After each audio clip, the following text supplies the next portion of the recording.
interromper, desculpa, Claro. turma, aqui Notícia ao Vivo é assim, eu já te passo a palavra, Conradão, porque eu quero conversar com você disso, mas antes, o senador Marcelo Calero, que está discutindo a PEC da transição no Senado Federal, está dando uma entrevista coletiva ao vivo e a gente acompanha aqui na Jovem Pan. Esclarecendo de maneira bem transparente tudo aquilo que nós tentávamos fazer, estávamos com a intenção de fazer e agora que fizemos. Então, quero aqui agradecer ao presidente Celso Sabino, que me indicou como relator do orçamento, ao nosso líder Eduardo Braga, ao presidente Rodrigo Pacheco, aos relatores setoriais das 16 áreas temáticas que fizeram um trabalho extraordinário e que em cima desse trabalho eu pude fazer o relatório final. E agradecer a todos os membros da CMO, da Comissão Mista de Orçamento, que não se furtaram às suas responsabilidades de trabalharem para que a gente pudesse chegar ao que chegamos ontem à noite com o nosso relatório final. Eu distribuí, minha assessoria de comunicação, distribuiu a todos vocês essa planilha que eu fiz do próprio punho, mostrando que todas as áreas da administração pública foram contempladas. Fizemos isso com o maior senso de responsabilidade, de equidade, de transparência. E disse a vocês e repito, sem a aprovação da PEC, que foi aprovada por ampla maioria no Senado Federal, que nós esperamos que seja aprovada de hoje para amanhã na Câmara dos Deputados, nós não teríamos um orçamento que deixasse o país funcionando. E digo mais, qualquer que fosse o presidente da República eleito, se chamasse Lula, ou Bolsonaro, ou Simone Tebet, ou Ciro Gomes, ou Soraya Tronic, isso não é uma questão de governo e nem uma questão de presidente, isso é uma questão de Estado. O Brasil não funcionaria com o orçamento que foi mandado pela economia para o Congresso Nacional. É um orçamento absolutamente inexequível. Agora, a PEC, que expandiu o teto de gastos em 145 bilhões de reais, trouxe então a solução para o programa social Bolsa Família. Eu quero lembrar aqui que são 21,6 milhões de famílias brasileiras, não são pessoas, são famílias brasileiras que recebem todos os meses R$600. Não aprovar a PEC é a mesma coisa de nós aqui no Congresso Nacional aprovarmos uma lei retirando das pessoas mais pobres, mais vulneráveis, mais carentes, R$200 dos 600 que elas ganham. Porque como a PEC permitiu essa expansão de R$200 só até o dia 31 de dezembro, a partir de janeiro, essas pessoas receberiam apenas R$400. Além disso, por sugestão do presidente eleito, presidente Lula, nós acrescentamos R$150 por criança de até 6 anos de idade. Isso é bastante razoável, porque uma coisa é uma pessoa singular, sozinha, receber R$600. Outra é uma mãe de família, com 3 filhos, receber os mesmos R$600. E as pesquisas demonstram que a fome graça mais em famílias que têm filhos, crianças pequenas, do que em famílias de pessoas solteiras. Então, fizemos tudo isso, sempre acessível à imprensa, mostrando que aqui não tem carta na mesa, não tem jogada escondida, e procuramos, junto com a equipe de transição, porque a equipe de transição foi que me mandou o ofício, dizendo onde a gente deveria alocar os recursos com o espaço orçamentário que surgiu. Que espaço é esse? O espaço de 145 bilhões de reais, que 70 bilhões são para o Bolsa Família e 75 para recompor o nosso orçamento, que estava muito deficitário. Além disso, a PEC também permitiu que nós pudéssemos investir até 23 bilhões de reais quando houvesse excesso de arrecadação. E isso não é uma coisa teórica. No ano passado, 2021, o Brasil teve 352 bilhões de reais de excesso de arrecadação. Esses 352 bilhões de reais foram todos para o serviço da dívida. Não estou criticando, estou constatando. Este ano, há uma previsão de que nós teríamos um excesso de arrecadação em torno de 270 bilhões de reais. Só para a gente fazer os cálculos, vamos botar 273 bilhões de reais. O que é que a PEC está autorizando? Se este ano o Brasil tiver um excesso de arrecadação, que está previsto, de 273 bilhões de reais, nós tiraríamos 23 bilhões de reais para investimento e os 250 bilhões de reais iriam para o serviço da dívida. Todos os senadores que eu conversei, que fiz esses argumentos, que mostrei esses dados, todos concordaram que uma coisa absolutamente responsável, comedida e séria. Só para comparar, para vocês verem o tanto que o Brasil está investindo pouco, e isso é consequência, também não estou criticando, estou constatando, do teto de gastos.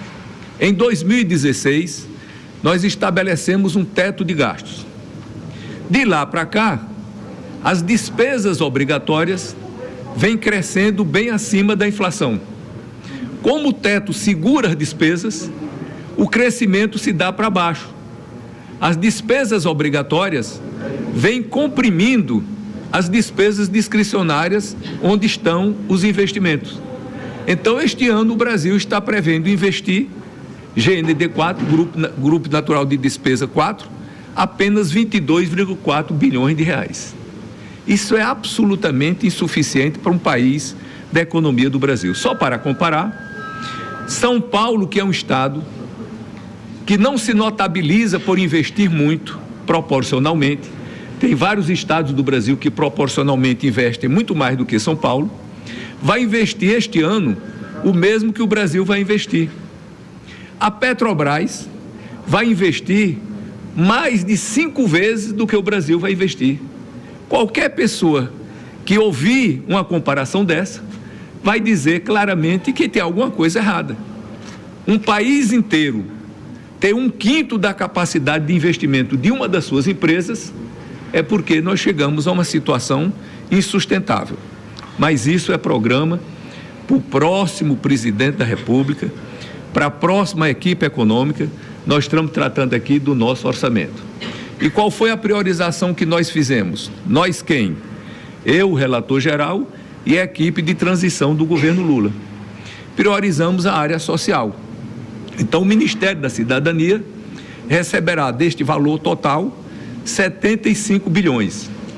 70 para o Bolsa Família e 5 bilhões para as outras ações do Ministério do Desenvolvimento Social, como, por exemplo, o PAA, que é um programa de aquisição de alimentos que favorece a agricultura familiar e combate a fome no próprio município, dentre outras ações. O Ministério da Saúde, 22,7 bilhões de reais, em várias ações que vocês estão cansados de me ouvir, falando, por exemplo, na farmácia popular, que não teríamos remédio no próximo ano para a farmácia popular, para a saúde indígena, para várias áreas da saúde. Depois, a educação, para as universidades, para os IFES, para a merenda escolar e para tantas outras ações. E, de certa forma, priorizamos investimentos também, porque esses 23 bilhões do excesso de arrecadação, eles vão todos para investimento.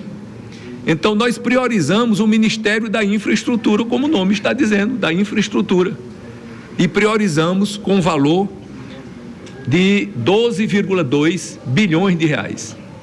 Priorizamos também o MDR, porque tem a transposição do Rio São Francisco, tem barragens sendo construídas, e aqui no MDR está o Minha Casa Minha Vida, que pela primeira vez na história não tem recursos para habitação popular. Então nós estamos colocando para habitação popular 9,5 bilhões de reais.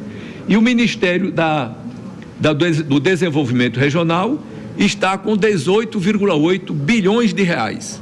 Você descontando 9,5, ficam então aí uns 9 bilhões de reais para o Ministério do Desenvolvimento Regional. Como ele vai ser desmembrado?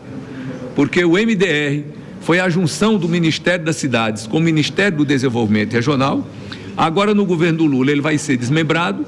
Então, uma parte desses recursos, desses 9 bilhões, ficariam no Ministério das Cidades e a outra parte ficaria no Ministério do Desenvolvimento, da Integração Nacional, onde estão a Codevasf, o Denox, a Sudene, a Sudan, vários órgãos nacionais.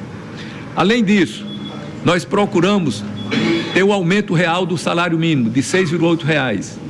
E aqui... Muito bem, gente. Nós ouvimos então a coletiva de imprensa contando um pouquinho sobre os 168 bilhões de reais de espaço orçamentário que estão sendo abertos pela PEC do fura-teto, que permitirão a recomposição do orçamento destinado em 75 bilhões de reais para o Ministério da Cidadania, 22,7 bilhões de reais para o Ministério da Saúde e 18,8 bilhões de reais para o Ministério do Desenvolvimento Regional e em mais 8 bilhões de reais para o Ministério da Educação. Essas são as pastas que vão receber essas verbas. A que vai receber o menor valor é o Ministério do Trabalho e também o Ministério da Previdência, 0,4 bilhões. O senador espera que o relatório seja votado na próxima quinta-feira. Deixa eu voltar a conversar com o nosso Fernando Conrado. Conradão, eu vou pedir para você só emendar, em primeiro lugar, uma fala sobre essa história aí da PEC e principalmente essa pressa do PT em votar isso rápido hoje e também retomar aquela conversa que a gente estava tendo das manifestações de ontem. Legal. Bom, o que a gente viu aqui sobre esse orçamento gigantesco que é dado ao PT, a gente está vendo, como o próprio político aí nos contou, né, que 70 bilhões seria o dinheiro para o Bolsa Família. Por que está tendo uma PEC de 140 bilhões, um número muito mais extravagante? Porque quando ele diz, o governo Bolsonaro trouxe um projeto de orçamento e não era suficiente. Claro que não, foi feito um projeto de orçamento dizendo de onde viria o dinheiro. Agora estão ampliando esse valor num valor muito mais absurdo. Ou seja, vai ter mais dinheiro para os políticos do que dinheiro para essas famílias que precisam de auxílio, Paulo. Agora, eu só quero chamar a atenção de vocês para que a gente enxergue a história como um todo, fazer uma visão mais macro do que a gente está vivendo. Tem uma frase do Freud, eu nem gosto muito de Freud, mas ele tem uma frase boa que diz o seguinte, temos que olhar o presente com os olhos do passado para assim enxergarmos o futuro. Aí tem uma outra frase do George Orwell que diz o seguinte, quem controla o presente controla o passado. E quem controla o passado, controla o futuro. Quanto a essas manifestações, meus amigos, a gente está vendo os direitos fundamentais do cidadão, direito ao devido processo legal, o direito à não existência de censura no Brasil, sendo completamente rasgados aqui. E isso são nossos direitos fundamentais, são as garantias individuais dos cidadãos, que são o povo, e o povo é de onde emana todo o poder pela nossa Constituição. Eu quero que vocês percebam que essa mesma narrativa que a gente teve ontem, né, de dureza na aplicação legal por conta do Alexandre de Moraes, isso nos remete ao nosso AI-5, que faz aniversário hoje, dia 13. A gente tem que trazer também uma grande lembrança. Quando é que a gente teve, assim, um movimento que começou a crescer com ditadura cada vez maior, com direitos rasgados? Lá na Alemanha de 33. Foi lá no dia do Reichstag, né? Quando eles botaram... Chegou lá um comunista... acho que era holandês, ele chega lá, o Luber, o nome dele, quando ele chega lá e põe em fogo, né, atira uma bomba no Reichstag, que é o parlamento alemão. Depois disso, no outro dia, o Hitler já pegou ele dizendo, olha só, esse cara não presta, temos que tirar o direito e perseguir todos os comunistas. Se eu não me engano, esse cara também era judeu, lá de Amsterdã, e a partir dali começou a perseguição, meus amigos. Chegou um manifesto dele dizendo, fui eu mesmo que explodi. Tem um videozinho já do índiozinho ali dizendo, pessoal, né, não façam nada. Pô, o cara tá preso. O cara não viu nada. Como é que ele tá dando um depoimento sobre o que ele não viu? Meu, a que preço ele fez isso? A que preço de terror esse cara fez isso? A que preço, não sei, de tortura esse cara fez isso? Tortura psicológica? A gente tem que enxergar. Hoje em dia a gente está no universo do celular. Tá? Todo mundo filma tudo. Vai aparecer, daqui a pouco as redes sociais vão estar inundadas de vídeos. Já teve um primeiro que vocês mesmos, né, trouxeram aqui para nós, mostrando, ó, tem um ônibus aqui, botando fogo, o pessoal gritando fora Bolsonaro. Daqui a pouco tu vai ver briga do pessoal de verde e amarelo brigando com o pessoal. Meu, o que vocês estão quebrando as coisas? Porque é óbvio o que a gente está vivendo aqui. Tem uma grande narrativa por trás disso. Eu espero que tudo fique esclarecido enquanto a gente tem tempo de discutir isso aqui ainda, na televisão e nas redes sociais, porque daqui a pouco vai ser... Nós já estamos vendo um horror dia após dia, um grande desequilíbrio dos poderes, e a gente está vendo que não tem um grande futuro muito brilhante adiante. Só tem mais terror, mais perseguição. Quando o Alexandre de Moraes falou ontem que nós vamos ter uma perseguição cada vez maior aos antidemocráticos, poxa, chegou a me dar um frio na espinha, porque a que ponto nós vamos chegar, Paulo? Não sei. Muito bem, gente.